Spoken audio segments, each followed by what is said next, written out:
Il y a près d'un an, Nathalie Marquet vivait sans doute le pire jour de sa vie. À 71 ans, son époux Jean-Pierre Pernaut s'éteignait après un combat contre la maladie. Veuve éplorée mais forte pour leurs deux enfants Lou, 20 ans, et Tom, 19 ans, l'ex-Miss France n'a toujours pas vraiment fait son deuil aujourd'hui. Pire, elle ne l'accepte pas, comme elle l'a confié à Gala cette semaine. Tout le monde dit qu'avec le temps, elle s'atténue, la douleur, note de la rédaction. Pour l'instant, je ne trouve pas, a-t-elle notamment confié. Et notamment en raison d'une colère qui l'étreint parfois et de questions sans réponse. Et si on avait fait de mauvais choix médicaux ?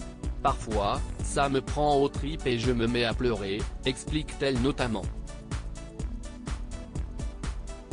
En effet, certains détails lui font encore beaucoup de mal. Il s'est battu comme un lion contre son cancer du poumon et il est mort d'autre chose, un choc qui n'est pas normal pour la maman des deux jeunes adeptes de TikTok. Qui argumente même, quand il a été hospitalisé, il n'avait plus de traces de cancer, mais des problèmes de coagulation. Il est resté un mois à l'hôpital et personne ne comprenait la cause. Oui, je suis en colère. Qu'aurais-je dû faire ? Besoin qu'il me serre dans ses bras, difficile pour elle, donc, d'aller de l'avant, tant le manque est énorme.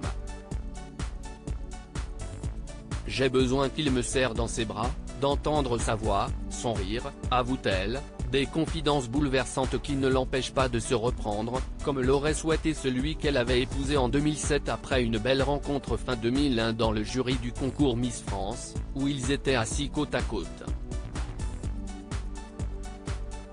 Pour rappel, le présentateur historique du JT de 13h de TF1 avait pris une retraite bien méritée le 18 décembre 2020 lors d'une émission qui avait rassemblé sa famille et même son petit-fils Léo, le fils de son aîné Olivier, comme sa fille Julia, née d'une première union.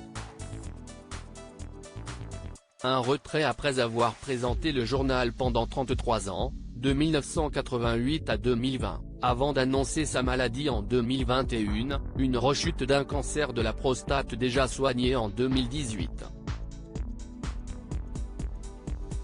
Il est ensuite décédé suite à plusieurs complications de son état de santé.